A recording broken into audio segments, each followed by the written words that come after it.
You, John Fitzgerald Kennedy, do solemnly swear I, John Fitzgerald Kennedy, do solemnly swear that you will faithfully execute the office of President of the United States that I will faithfully execute the office of President of the United States and will, to the best of your ability, and will, to the best of my ability, preserve, protect, and defend the Constitution of the United States. preserve, protect, and defend the Constitution of the United States. So help you God.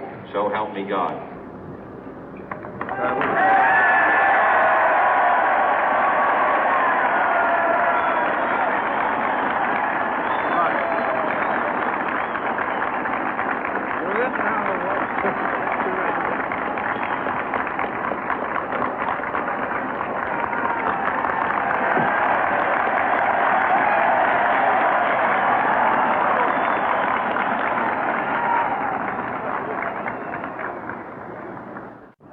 Vice President Johnson, Mr. Speaker, Mr. Chief Justice, President Eisenhower, Vice President Nixon, President Truman, Reverend clergy, fellow citizens. We observe today not a victory of party, but a celebration of freedom, symbolizing an end as well as a beginning, signifying renewal as well as change. For I have sworn before you and Almighty God the same solemn oath our forebears prescribed nearly a century and 3/4 ago. The world is very different now, for man holds in his mortal hands the power to abolish all forms of human poverty and all forms of human life. And yet the same revolutionary beliefs for which our forebears fought are still at issue around the globe. The belief that the rights of man come not from the generosity of the state, but from the hand of God. We dare not forget today that we are the heirs of that first revolution. Let the word go forth from this time and place to friend and foe alike that the torch has been passed to a new generation of Americans born in this century, tempered by war, disciplined by a hard and bitter peace, proud of our ancient heritage, and unwilling to witness or permit the slow undoing of those human rights to which this nation has always been committed and to which we are committed today at home and around the world.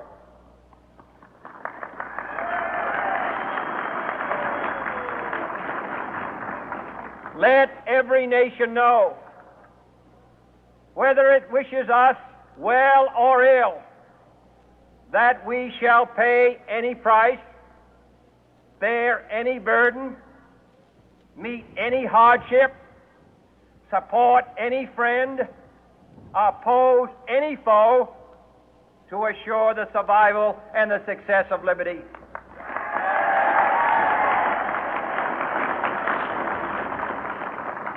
This much we pledge and more.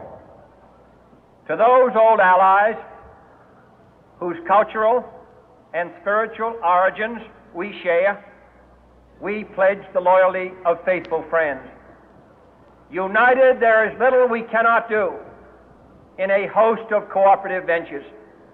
Divided, there is little we can do, for we dare not meet a powerful challenge at odds and split asunder. To those new states whom we welcome to the ranks of the free, we pledge our word that one form of colonial control shall not have passed away merely to be replaced by a far more iron tyranny. We shall not always expect to find them supporting our view, but we shall always hope to find them strongly supporting their own freedom, and to remember that in the past, those who foolishly sought power by riding the back of the tiger ended up inside.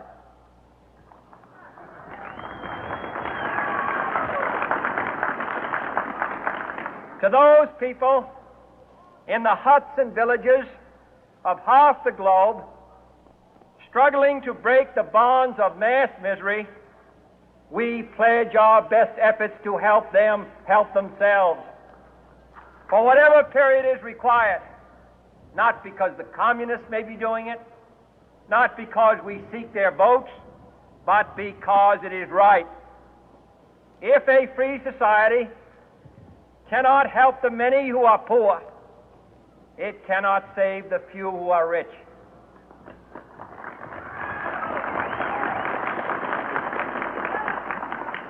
To our sister republics south of our border, we offer a special pledge to convert our good words into good deeds, in a new alliance for progress, to assist free men and free governments in casting off the chains of poverty. But this peaceful revolution of hope cannot become the prey of hostile powers. Let all our neighbors know that we shall join with them to oppose aggression or subversion anywhere in the Americas. And let every other power know that this hemisphere intends to remain the master of its own house.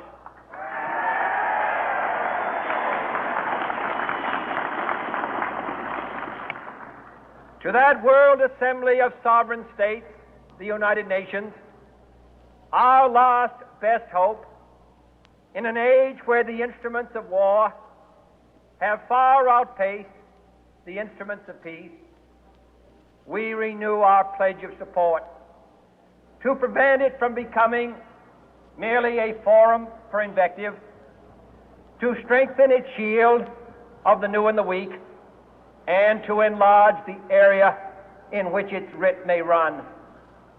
Finally, to those nations who would make themselves our adversary, we offer not a pledge, but a request that both sides begin anew the quest for peace. Before the dark powers of destruction, unleashed by science, engulf all humanity in planned or accidental self-destruction, we dare not tempt them with weakness, for only when our arms are sufficient beyond doubt can we be certain beyond doubt that they will never be employed. But neither can two great and powerful groups of nations take comfort from our present course, both sides overburdened by the cost of modern weapons, both rightly alarmed by the steady spread of the deadly atom, yet both racing to alter that uncertain balance of terror that stays the hand of mankind's final war. So let us begin anew, remembering on both sides that civility is not a sign of weakness, and sincerity is always subject to proof.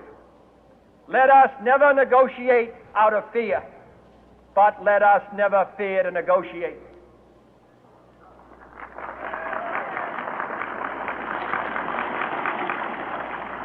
Let both sides explore what problems unite us, instead of belaboring those problems which divide us. Let both sides, for the first time, formulate serious and precise proposals for the inspection and control of arms, and bring the absolute power to destroy other nations under the absolute control of all nations.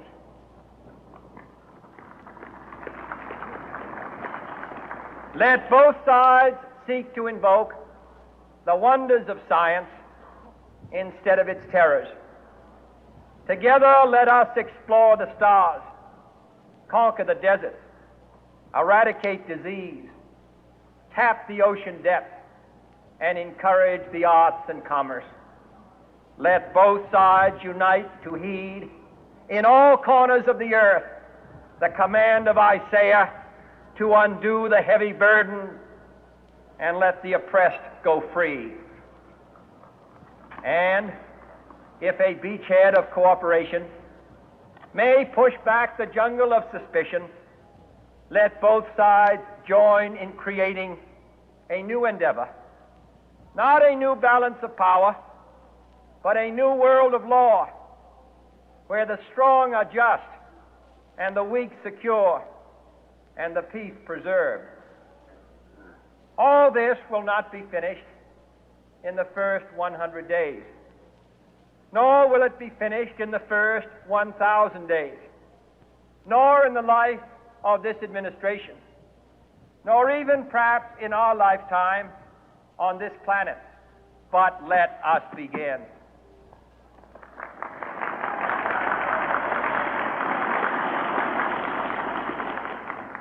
In your hands, my fellow citizens, more than mine, will rest the final success or failure of our course. Since this country was founded, each generation of Americans has been summoned to give testimony to its national loyalty. The graves of young Americans who answered the call to service surround the globe. Now the trumpet summons us again, not as a call to bear arms, though arms we need, not as a call to battle, though in battle we are, but a call to bear the burden of a long twilight struggle, year in and year out, rejoicing in hope, patient in tribulation, a struggle against the common enemies of man, tyranny, poverty, disease, and war itself. Can we forge against these enemies a grand and global alliance, north and south, east and west, that can assure a more fruitful life for all mankind? Will you join in that historic effort?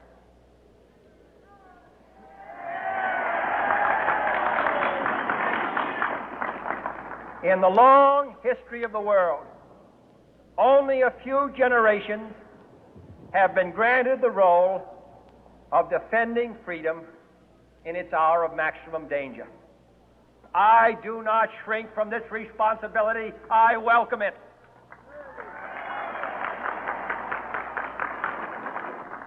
I do not believe that any of us would exchange places with any other people or any other generation.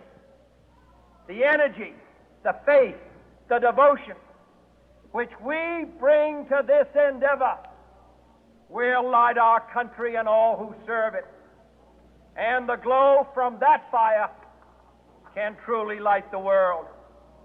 And so, my fellow Americans, ask not what your country can do for you, ask what you can do for your country.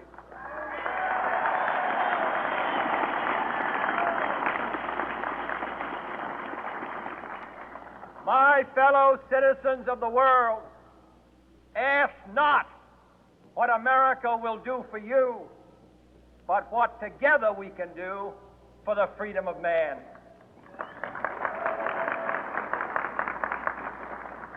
Finally, whether you are citizens of America or citizens of the world, ask of us here the same high standards of strength and sacrifice which we ask of you.